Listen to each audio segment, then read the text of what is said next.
Halo sahabat Ceta, bertemu lagi dengan Cetapedia. Kali ini Cetapedia akan membagikan informasi mengenai sistem reproduksi pada manusia, subbab pembelahan sel dan sistem reproduksi laki-laki. Bagaimana ya kira-kira materinya? Yuk simak video berikut sampai selesai. Tapi jangan lupa untuk klik tombol subscribe dulu, like, share, dan juga komen ya. Selamat belajar!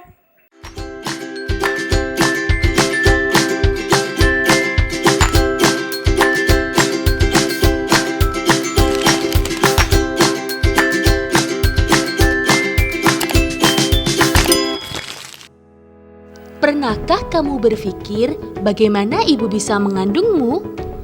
Apakah ibu dapat mengandungmu tanpa kehadiran ayah? Tentu jawabannya tidak dong. Ibu dapat mengandungmu karena keberadaan ayah. Dari pernikahan mereka dihasilkan keturunan yaitu kamu. Ayah dan ibu memiliki sistem reproduksi yang berfungsi untuk menghasilkan keturunan agar manusia bisa terus berkembang dan tidak punah. Lalu, apakah sistem reproduksi ayah dan ibu sama? Yuk simak video berikut sampai selesai ya agar kamu dapat tahu jawabannya. Tapi sebelum kita mengenal sistem reproduksi, kita kenalan dulu nih sama yang namanya pembelahan sel. Menurut teori sel, semua sel hidup berasal dari sel yang sudah ada sebelumnya. Teori ini dinyatakan oleh Rudolf Virchow pada tahun 1855. Pembentukan sel-sel baru atau anakan dari sel yang sudah ada sebelumnya dapat terjadi melalui proses pembelahan sel. Pembelahan sel dibedakan menjadi pembelahan mitosis dan pembelahan meiosis. Pembelahan ini berfungsi untuk menghasilkan sel gamet, yaitu sel telur dan sel sperma. Melalui pembelahan ini akan dihasilkan sel anak yang mempunyai kromosom setengah dari kromosom sel induk. Pembelahan mitosis ini memiliki ciri-ciri yaitu menghasilkan dua sel anakan. Nah, sel anakan ini identik secara genetik dengan sel induk. Jumlah kromosomnya pun sama dengan induk. Jumlah kromosom yang dimiliki oleh sel anakan adalah 2N atau diploid yang artinya yaitu berpasangan. Terdiri dari 4 tahapan pembelahan pada pembelahan mitosis, yaitu profase, metafase, anafase, dan telofase. Agar kamu lebih memahami fase pembelahan mitosis serta ciri-ciri yang terjadi pada setiap fasenya, perhatikan gambar berikut ya. Nah, pada tahap akhir dari pembelahan mitosis ini yaitu fase telofase. Umumnya selalu diikuti dengan pembelahan sitoplasma yang disebut dengan sitokinesis. Pada saat sitokinesis, terbentuk cincin pembelahan yang berfungsi membagi sitoplasma sehingga terbentuk 2 sel anakan. Selanjutnya adalah pembelahan meiosis yang memiliki ciri-ciri menghasilkan 4 sel anakan. Masing-masing sel anakan hanya memiliki separuh dari jumlah kromosom sel induk. Jumlah kromosom yang dimiliki oleh sel anakan adalah N atau haploid dan disebut sebagai pembelahan reduksi. Pembelahan meiosis ini berlangsung dalam 2 tingkat, yaitu meiosis 1 dan meiosis 2. Agar kamu dapat dengan mudah memahami fase-fase pembelahan meiosis, perhatikanlah gambar berikut ini. Setelah kamu memahami tentang pembelahan sel, yuk kita beranjak ke struktur dan fungsi sistem reproduksi manusia, tepatnya pada organ reproduksi laki-laki ya. Nah, di sini merupakan alat reproduksi atau alat kelamin dari laki-laki. Nah, alat reproduksi atau alat kelamin laki-laki ini dapat dibedakan menjadi alat kelamin luar dan alat kelamin dalam. Alat kelamin luar merupakan alat kelamin yang terletak pada bagian luar tubuh dan dapat diamati secara langsung. Di antaranya yang pertama adalah penis. Penis ini berfungsi sebagai saluran kencing atau urin dan sebagai saluran sperma. Penis terbentuk dari otot dan tidak mengandung tulang. Pada ujung penis terdapat struktur seperti lipatan kulit yang disebut kulup atau prepuce. Kulup inilah yang dipotong saat seorang dihitan. Yang kedua adalah skrotum. Pada bagian di dekat penis terdapat kantung yang terlihat seperti lipatan-lipatan kulit yang disebut sebagai skrotum ini.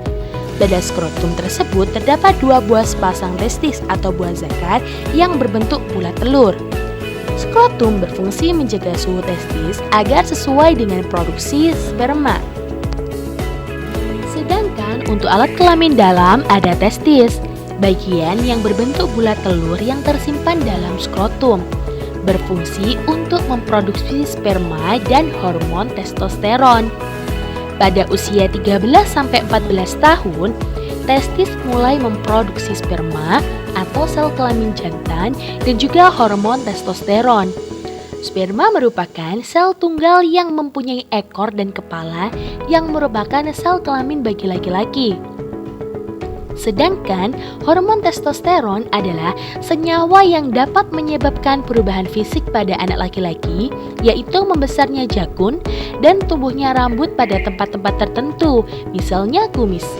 Pada masa inilah kamu berada pada masa pubertas, yaitu masa ketika seorang anak mengalami pematangan fungsi seksual yang disertai fisik dan juga psikis. Nah, yang kedua adalah saluran sperma. Sperma yang dihasilkan di dalam testis akan keluar melalui epididymis. Pada saluran ini, sperma disimpan sementara waktu sampai berkembang sempurna dan dapat bergerak menuju saluran berikutnya, yaitu vas deferens. Vas deferens merupakan saluran yang menghubungkan epididymis dan uretra serta berfungsi sebagai saluran sperma menuju uretra. Yang ketiga adalah uretra. Uretra merupakan saluran akhir dari saluran reproduksi laki-laki yang terdapat di dalam penis. Uretra selain berfungsi sebagai saluran keluarnya sperma, juga berfungsi sebagai saluran keluarnya urin. Proses keluarnya sperma ini dikenal dengan istilah ejakulasi. Yang keempat adalah kelenjar reproduksi. Kelenjar reproduksi berfungsi untuk memproduksi getah atau cairan yang nantinya bercampur dengan sel sperma menjadi air mani. Kelenjar reproduksi pada laki-laki terdiri atas berikut ini ya. Ada vesicula seminalis, merupakan struktur yang berbentuk seperti kantung kusut kecil kurang lebih 5 cm yang terletak di belakang posterior dari kantung kemih. Kelenjar ini menghasilkan zat yang bersifat basa atau alkali, fruktosa atau gula monosakarida, hormon prostaglandin, dan protein pembekuan.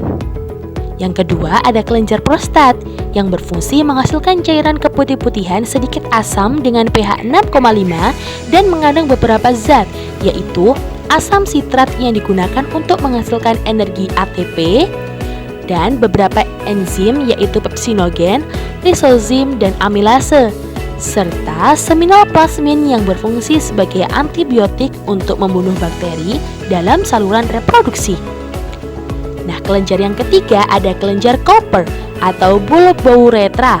Kelenjar Cooper menghasilkan lendir dan cairan bersifat basa yang berfungsi melindungi sperma dengan cara menetralkan urin yang memiliki pH asam yang tersisa dalam uretra, serta melapisi uretra sehingga mengurangi sperma yang rusak selama ejakulasi.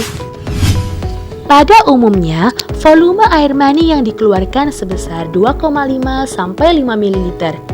Nah, tiap 1 ml terkandung 50 sampai 150 juta sel sperma. Dari jutaan sel sperma tersebut, nantinya hanya 1 sel sperma yang akan berhasil membuahi sel telur. Lalu bagaimana ya proses pembentukan sperma tersebut? Nah, proses pembentukan sperma ini disebut dengan spermatogenesis. Pembentukan sel sperma terjadi di dalam tubulus seminiferus yang merupakan saluran panjang yang berkelok-kelok tempat pembentukan sperma. Agar kamu lebih memahami proses spermatogenesis, perhatikanlah gambar berikut ini ya yang merupakan potongan melintang tubulus seminiferus. Proses pembentukan sperma pada saluran tersebut terjadi secara bertahap. Diawali dari sel induk sperma atau spermatogonium yang bersifat diploid atau 2N. Selanjutnya, sel spermatogonium mengalami pembelahan secara mitosis maupun meiosis dan mengalami diferensiasi atau perkembangan sehingga terbentuk sel sperma atau spermatozoa yang memiliki ekor. Sel sperma yang terbentuk tersebut bersifat haploid atau N. Oke sahabat cetak, itu tadi merupakan pembahasan mengenai pembelahan sel dan juga sistem reproduksi pada laki-laki.